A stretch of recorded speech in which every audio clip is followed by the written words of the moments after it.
El sistema de universidad abierta se concibió como parte integral del proyecto de reforma universitaria impulsado por el doctor Pablo González Casanova a inicios de la década de los 70. Con este sistema se propició el estudio independiente y permitió que se eliminaran los obstáculos del horario, lugar, edad o trabajo que impedían que cualquier persona que cubriera los requisitos de ingreso pudiera optar por un título universitario. Esto es Platicadito y hoy, sin tanto rollo, hablaremos de los orígenes de la educación a distancia en México.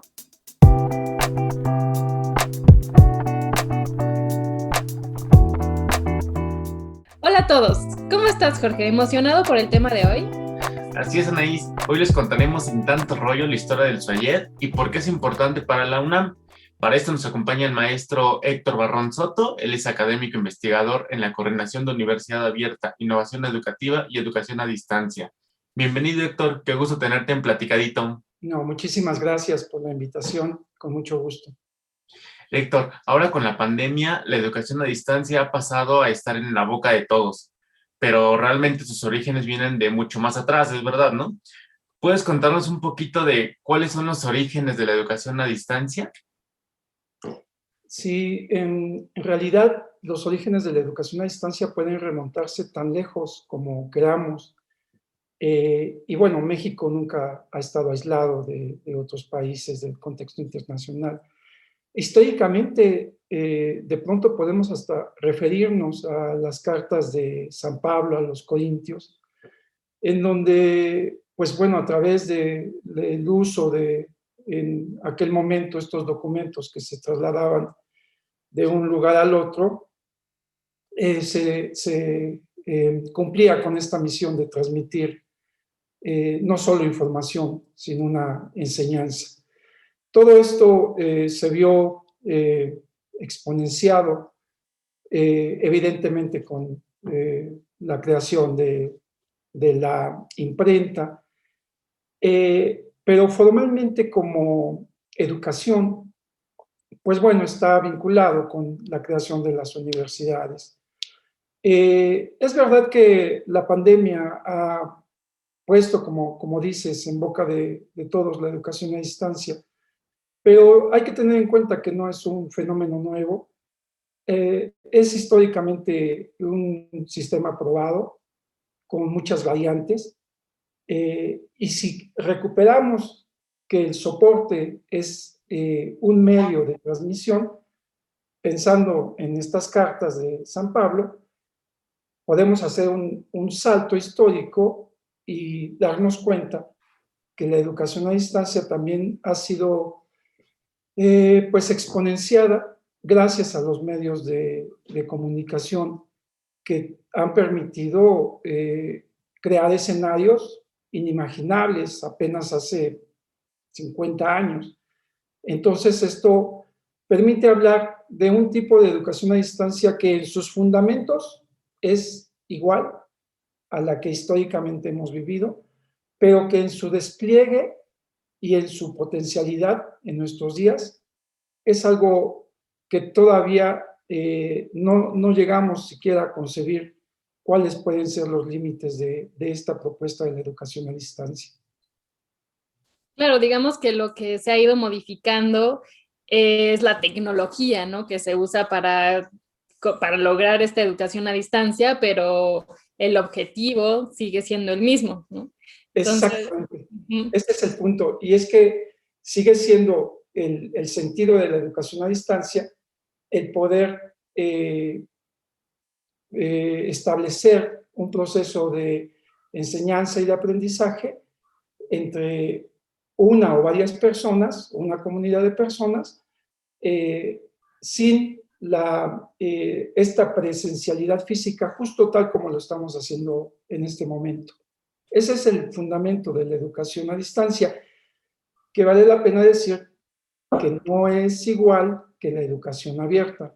Son dos propuestas diferentes que no están opuestas, pero la educación abierta es muchísimo más, filosóficamente, más abarcativa. La educación a distancia concibe para su funcionamiento el poder utilizar recursos tecnológicos incluso, bueno, no, ustedes no lo recuerdan, pero hace 50 años existían los cursos por correspondencia. Había unos cursos muy famosos de Charles Atlas, en donde se ejemplificaba las rutinas de ejercicios que había que hacer para estar muy fuerte. Y bueno, es que esa es una variante, por ejemplo, de la educación a distancia. Pero la educación abierta incorpora para su funcionamiento aspectos filosóficos que hacen posible que se planteen escenarios para que una comunidad de aprendizaje que se reúne puedan llegar a identificar objetivos comunes para lograr un aprendizaje, pero no necesariamente comparten experiencias comunes. Por ejemplo, en un sistema presencial, ustedes saben que muchos sistemas trabajan con procesos de selección y seleccionan a los estudiantes de acuerdo a su edad, a su nivel de estudios, tienen que cumplir ciertos requisitos, y hay otros aspectos que no son muy explícitos, pero que también influyen, como la posición socioeconómica, el manejo del lenguaje, y eso, digamos, va cerrando un aspecto de la educación que en esto que comento es el aspecto de ingreso. La educación abierta no le preocupa esta heterogeneidad en la conformación de los grupos, de tal manera que su planteamiento es que pueda atender personas mayores, que puedan haber tenido un lapso de egreso desde bachillerato hasta que desea ingresar a la licenciatura muchísimo mayor que alguien que recién egresa. Entonces, esta conformación de grupos heterogéneos, por sí solo como un elemento, hace una enorme diferencia y singulariza a la educación abierta. Ese es un planteamiento, ¿no? La heterogeneidad de los grupos. Otro es que el trayecto para el estudio también pueda ser diferenciado. Entonces, no necesariamente tiene que ir el grupo de una manera sistemática, pasando de un semestre y todo. El ideal de un sistema convencional, digamos, es que ingresa un grupo y va pasando las exclusas o los semestres o como está organizado el plan de estudios hasta terminar toda, así se llama, termina la generación. Y entonces a ustedes seguramente les ha tocado la toma de foto de la generación tal, ¿no? Porque ingresaron en tal fecha y salieron en tal fecha. Claro. Eso tampoco es relevante o sustantivo para la educación abierta, de tal forma que se trabaja especialmente con sujetos, con individuos que tienen trayectorias también diferenciadas y que hace que puedan salir unos antes, unos después. Ese tipo de planteamientos filosóficos son los que hacen la diferencia de un sistema de educación abierta con un sistema de educación convencional. La educación a distancia puede ser tan abierta como se proponga o tan convencional también como se proponga. Y ese es un problema en esto que hablamos de la pandemia, porque cuando solo se concibe la educación a distancia como aquella soportada en medios tecnológicos de comunicación, pues se puede tener el mismo esquema de selección homogéneo, trayectorias homogéneas, evaluaciones homogéneas, y no hay ninguna propuesta que trascienda el modelo que funciona bien para un sistema convencional. Entonces, la educación a distancia, como ustedes pueden ver, o puede ser muy abierta o puede ser muy convencional. Pero podemos tener estos dos modelos, el abierto y el convencional, para un poco ir ubicando entonces en dónde está la educación a distancia y cómo funciona. Claro, porque entonces, digámoslo así, uno puede estar estudiando a distancia, pero dentro de un sistema no flexible, ¿no? Es decir, a distancia, pero con horarios. a distancia, pero con fechas específicas y momentos específicos en donde uno tiene que ir pasando de, digamos, un nivel a otro, ¿no?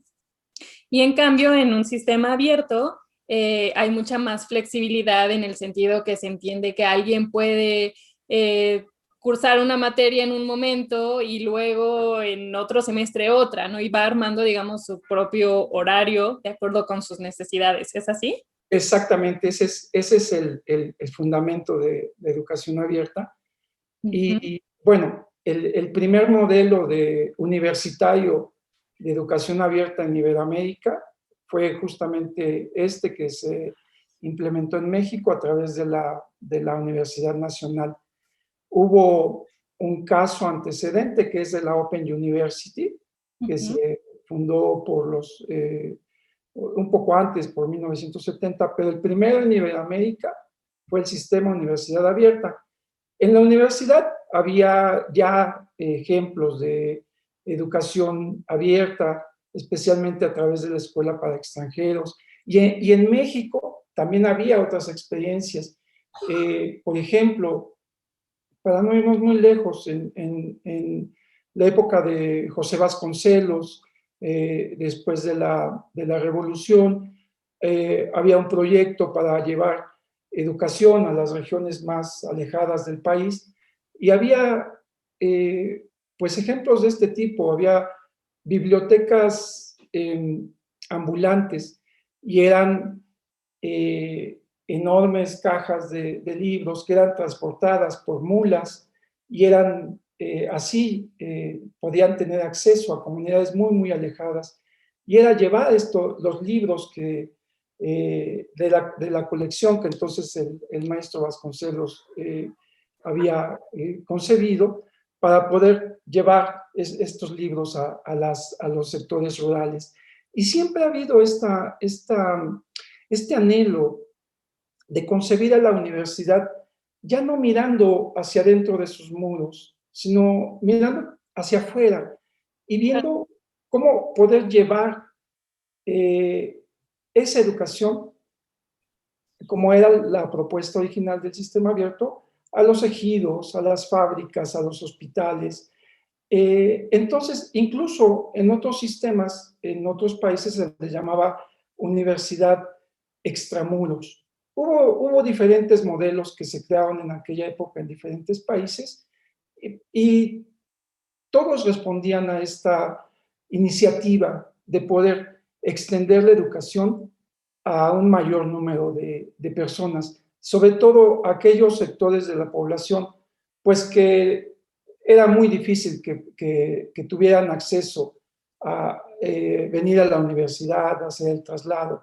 Entonces era darle un pequeño giro al sentido de la universidad y llevarla entonces hacia allá donde estaba siendo demandada.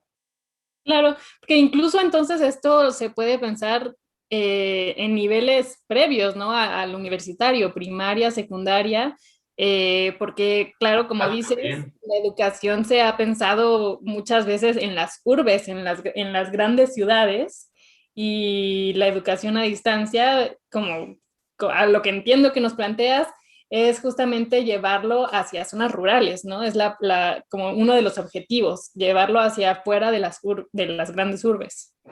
Sí, bueno, en realidad es una ambición, sí poder llegar a aquellos centros no tan privilegiados en comunicación, pero como les decía, el sistema universidad abierta, la educación abierta, es inclusiva y entonces explícitamente se propuso recuperar a los mismos sectores que ya estaban siendo atendidos y poder ampliar la educación a aquellos otros sectores que no estaban siendo atendidos. Entonces, no era olvidar un sector y atender a otro, era incluso también en su metodología se propuso recuperar las clases, las cátedras, las reuniones presenciales, pero incorporando estos otros nuevos elementos que hasta ese momento no había sido articulada la posibilidad de su incorporación.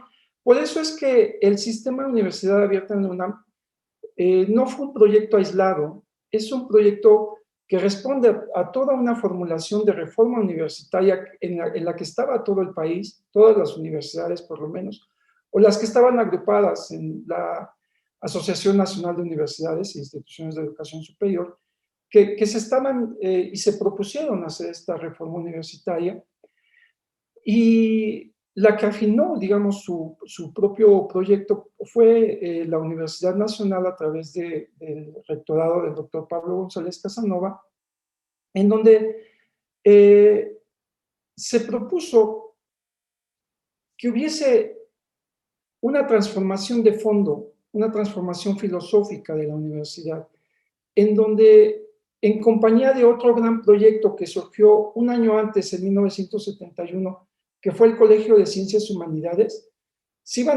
estos eran los dos grandes pilares de la reforma universitaria.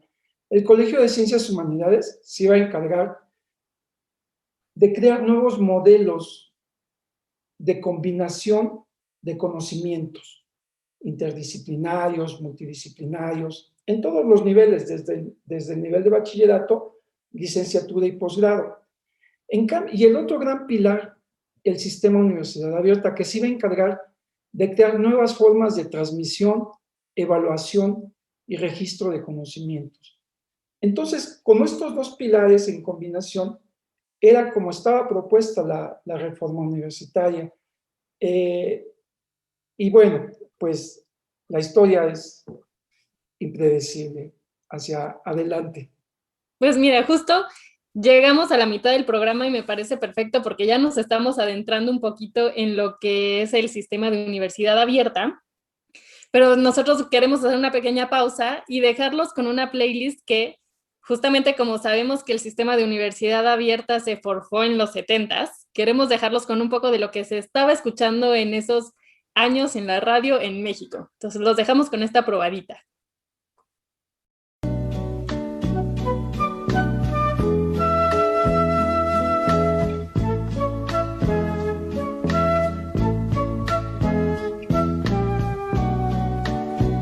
No ganas al intentar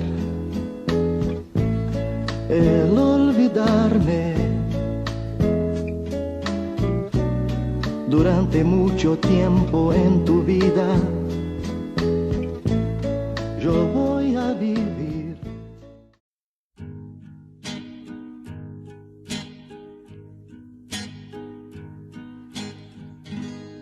Es un buen tipo, mi viejo, que anda solo y esperando. Tiene la tristeza larga de tanto venir andando.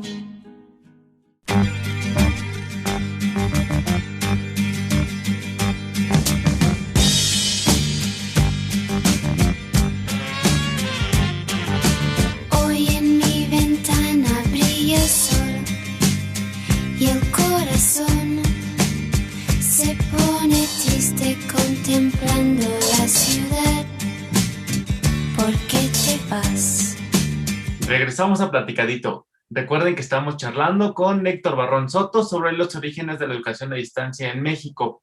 Entonces, Héctor, ya sabemos un poquito más del origen de la educación a distancia y abierta aquí en México, pero cuéntanos un poquito más de cómo inició aquí en la universidad. ¿Cómo fueron esos orígenes del SUA en la UNAM y con qué carreras inició? ¿Cuáles fueron las primeras que se incorporaron a este sistema? Sí, bueno, ustedes recuerdan 1970, el inicio de la década de los 70, estaba muy reciente los movimientos estudiantiles, no solo en México. Había una gran efervescencia en la discusión, en el planteamiento de nuevos retos sociales. Era una época con mucha actividad intelectual. Para la universidad era una oportunidad de recuperar a través de la crítica su misión renovarla y plantearse cómo satisfacer necesidades tan cambiantes de la sociedad. Entonces, a través de la formulación de este programa, de estos programas de la reforma universitaria, en 1971 se aprobó por el Consejo Universitario el Colegio de Ciencias y Humanidades, y un año después, en noviembre de 1972, se hizo lo correspondiente con el sistema Universidad Abierta. Para ello se presentaron varios documentos ante el Consejo Universitario, se hicieron discusiones también, y entonces ahí se determinó la creación de este sistema. Este sistema se planteó como de incorporación voluntaria por parte tanto de las escuelas y facultades como de los estudiantes, es decir, no era un ingreso obligatorio. Ese era un planteamiento de inicio, que quien quisiera incorporarse lo hiciera de manera voluntaria. Entonces, las primeras facultades, el primer consejo técnico que aprobó el proyecto fue el de la Facultad de Filosofía y Letras. A partir de esa aprobación, se aprobaron también realizar estudios de factibilidad, porque ya estaba el marco teórico, ya estaba el marco legal, pero no había, como era algo inédito, pues no había otro modelo sobre el cual poder referirse, salvo este que les mencioné de la Open University, pero evidentemente la Open University respondía a otras características. Entonces, enseguida otros consejos técnicos de otras facultades también aprobaron este proyecto, como la Facultad de Psicología, la Facultad de Contaduría y Administración, la Facultad de Derecho. Pero el haber aprobado el proyecto no significaba que lo iban a instrumentar de inmediato, sino que se iniciaron estudios sobre cómo organizarse. Y cada facultad encontró la forma idónea de poder organizar sus estudios a través de la Universidad Abierta. Es el caso, por ejemplo, de la Facultad de Filosofía y Letras, que determinó que los planes de estudio iban a ser diferentes a los del sistema convencional. No fue el caso de las demás facultades. En el caso de Psicología, se determinó que fuera el mismo plan de estudios, en el caso de Derecho igual, en el caso de las demás facultades también siguieron ejemplo. Lo que quiero decir es que cada facultad delineó las peculiaridades de funcionamiento del sistema Universidad Abierta dentro de sus disciplinas, de acuerdo a sus propios estudios. Entonces, no hubo, porque no podía haber un modelo homogéneo, porque como les dije desde el principio, uno de los fundamentos es justamente el manejo de la heterogeneidad. Entonces, sería insensato proponer un modelo igual para todos, ¿no? Esta era y es parte de la riqueza del sistema de universidad abierta dentro de la facultad. Ocurrió también un detalle que también fue significativo, y es que la coordinación de universidad abierta no se creó sino hasta 1973. Es decir, hubo un lapso de tiempo en que, no estando una instancia que pudiera identificar directrices generales, pues bueno, entonces esto también propició esta heterogeneidad en la formulación de las propuestas para cada disciplina. Claro, pero incluso ya con la creación después de la coordinación, se mantiene, ¿no? Esa flexibilidad, cada facultad tiene esa flexibilidad de establecer sus propios programas de estudio, ¿no? Etcétera. No hay como una directiva súper marcada por parte de la coordinación, ¿es así? Claro, y lo que hay, por ejemplo, sí son cuestiones de funcionamiento general. Todos pertenecemos a la Universidad Nacional. Entonces, por ejemplo, otra característica es que en la obtención del título, en cualquier licenciatura del sistema Universidad Abierta, de ninguna forma se iba a diferenciar del título obtenido en el sistema convencional, no se iba a mencionar ni siquiera que era del sistema universitario. Es exactamente el mismo pergamino, con el mismo amanuense, el mismo tipo de letra, firmado por el rector, el secretario general. No había en ese sentido ninguna diferencia porque el reconocimiento es de la universidad, no es del sistema Universidad Abierta, no es del sistema convencional, es de la UNAM. Esa, por ejemplo, era algo pues, que nos identifica a todos. También el sistema de ingreso, el procedimiento de ingreso, no presentó ninguna diferencia. La diferencia estaba en la constitución del programa de estudios, en la metodología y en su funcionamiento. Entonces, otra gran tarea que había que imponerse de inmediato, antes de recibir alumnos, pues era la elaboración de material didáctico. En ese sentido, tampoco había experiencia. Se determinó en algunas facultades que se hicieran antologías, en otras se hacían textos ex profeso, pero bueno, y en otras se recuperaron las mismas clases porque no estaba prohibido, no está prohibido, es parte de la constitución del SUA, poder enriquecerse de lo que funciona y enriquecerlo con lo que se va incorporando. Una de las incorporaciones más notables del sistema Universidad Abierta es justamente la del material didáctico, que ha beneficiado no solo a sus programas, sino también a los programas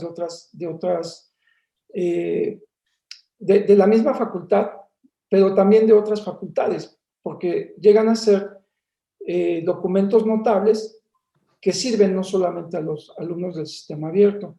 Otro aporte importante del sistema Universidad Abierta han sido los mecanismos de evaluación. Por ejemplo, en la Facultad de Psicología se implementó un sistema en el que la evaluación ya no iba a ser únicamente de corte final, sino que iba a ser periódica, de tal manera que el alumno conocía los resultados de su avance. Y si estos resultados no eran satisfactorios, en ese momento podía regresar a estudiar alguna unidad y volver a presentar la evaluación parcial y mejorar su calificación. Esto también fue algo innovador porque en aquel tiempo pues no existía este concepto de la evaluación continua. Elementos así han sido como logros muy enfáticos de la Universidad Abierta que se han extendido al resto de la universidad. Claro, finalmente este sistema también nutre de cierta manera al presencial, ¿no? El abierto y a distancia aporta al presencial cosas que ellos pueden no estar viendo, ¿no? O no estar notando tanto.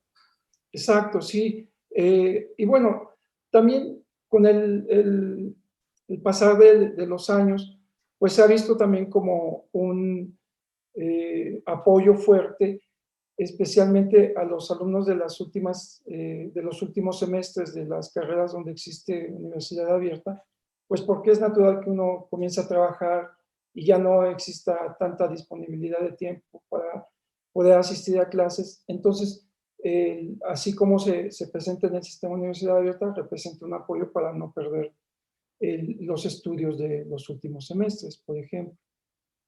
Y por ejemplo, ¿tienen identificado algún perfil de las personas que ingresan al sistema de universidad abierta o al sistema de universidad abierta y a distancia?